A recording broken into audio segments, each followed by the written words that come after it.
So I would say that historically, if you look at the special relation with the Saudis, the two wars and sanctions in Iraq, and the present confrontation with Iran, the U.S. is clear as opposed power projection by any of these countries.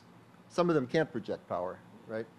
But if one of them projects power and dominates another, it's a serious problem for the market. You could say that in that sense, the U.S. it's a dominant player in the region, what we would call seeking hegemony. For specific, market-oriented reasons, I would argue. So the global oil system so here's the region. And if we look at this, essentially, if you use the British terminology for this, there's a number of countries that are more or less American protectorates. The American Air Force spends all this time flying back and forth here, guaranteeing the security of this area. There's only one country left now of these five that can independently project power, and that's Iran. So we go from political economy to geopolitics, all right? I'll just run through this quick. The point here is Iran, I'll show you later, is producing way under its potential, but yet it's still way up there. It's been under sanctions for a long time, and the sanctions had definite effect. It's only producing about 2/3 of the oil it produced under the Shah, and it could certainly, exceed that. Not to mention its natural gas. I just want to show you quickly. Iran is. This is a lot of this is heavy oil. I think from about there over is heavy oil.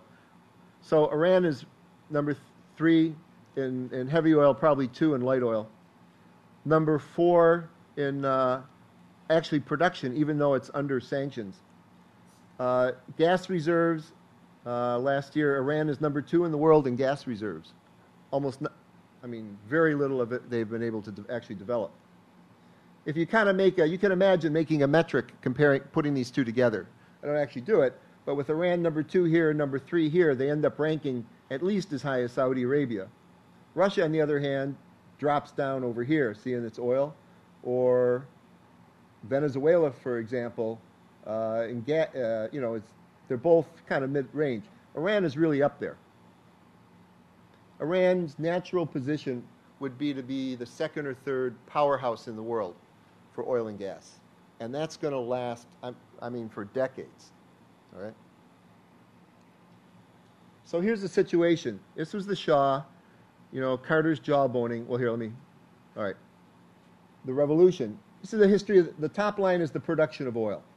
The bottom line is the internal consumption. Some years ago, there's a lot of discussion. With sanctions, these might meet. They don't actually have to meet for a crisis. They just have to get close enough that you don't have enough money to finance anything. But it's interesting, that whole discussion is somehow preoccupation has gone away. In any case, you can see with the war, the Iran-Iraq war, it dropped, stabilized. Under Rafsanjani, on their own efforts, they were able to do a certain rebuild. And I might argue that that's why it looks asymptotic. It comes up to sort of what you're able to do on your own, all right? But it's a decay up, and it's sort of plateauing. And it was natural that Rafsanjani argued that to the Majlis that, look, we have to go abroad, we have to get investment. And the way that they did this, they compromised, was to say, okay, but offshore, right? So was it Chevron, I think? It was a $600 million deal, was about to be signed when it was sort of like a mass movement of congressmen and senators, as well as the White House. It was just overwhelming by various forces, put sanctions here. And that's continued. So there's been this is the 4th round of sanctions since then, the current one. And there's been some build, but it's certainly held it down. And I would argue that, they could go much higher, especially the gas is something else. In all this period, Iran essentially, make it clear, you never hear any talk of an oil weapon. This has effectively removed Iran's oil weapon. Just rough numbers, if there's 4 more or less billion barrels in the strategic reserves internationally for the IEA, Iran exports, 2-point-something million barrels a day. Divide one into the other. It's about 4.5 years that those reserves could take care of it. Now, I'm not saying everything would be hunky-dory for 4.5 years. But the point is, in principle, there's no crisis. 2 million barrels in Katrina was covered pretty easily by this system, right? And that's about what they export. So, Now we turn to the question of China. I don't need to tell you the rapid growth rates, urbanization, and so forth in China. What is very interesting, and this is like a force of nature in China. This is work by Dermot Gately at NYU. It's when families enter, around 10,000 per capita or even 10,000 per family income, they become sort of middle class. And that's when this is log scale, and that's when car purchasing takes off like crazy. And it's almost impossible to see how that could be reversed in China, all right? We're talking perhaps a 20 times growth out to 2030, 20 times as many cars in China. India, 7 times, all right? So the Chinese demand, all right, that's there. Their energy efficiency, I should say energy intensity, this is from getting rid of the old smokestack industries. It came down, but now it's hit an inflection, and their energy intensity is increasing, of course. And here's the key point. At a certain point, back here we have the Maoist policy of self-sufficiency. In 1993, we get this inflection point where the consumption overrides the domestic production. And so self-sufficiency no longer works. You have to import oil. And this is where the Chinese go-abroad strategy came about.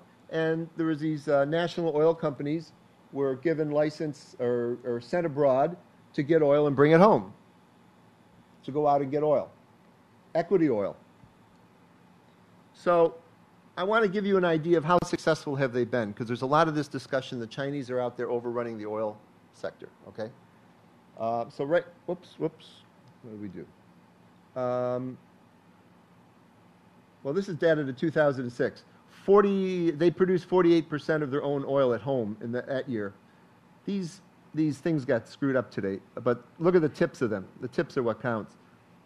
All the overseas national oil companies together of China produced about 0.3 million barrels there, and it goes up to about 1, and it was just a little bit higher the next year. About, looking at that right? Yeah, 1 million barrels a day. That's what they produced overseas. It's not necessarily what they brought home. That's what they produced overseas. If you want to make a comparison, it's the same. This is their net imports. Here's what the NOCs overseas produced. I got it out to 2008, the data. I just put right there is what ExxonMobil produces in a year. All right, you get the point? So the point is that in 2008, all the Chinese overseas activity together equaled about a third of what ExxonMobil produces. All right?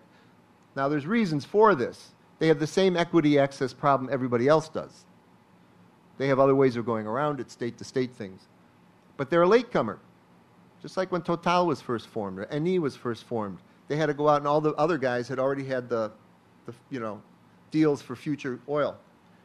They have a lot of small holdings that are technically difficult to organize and manage, and in politically difficult places.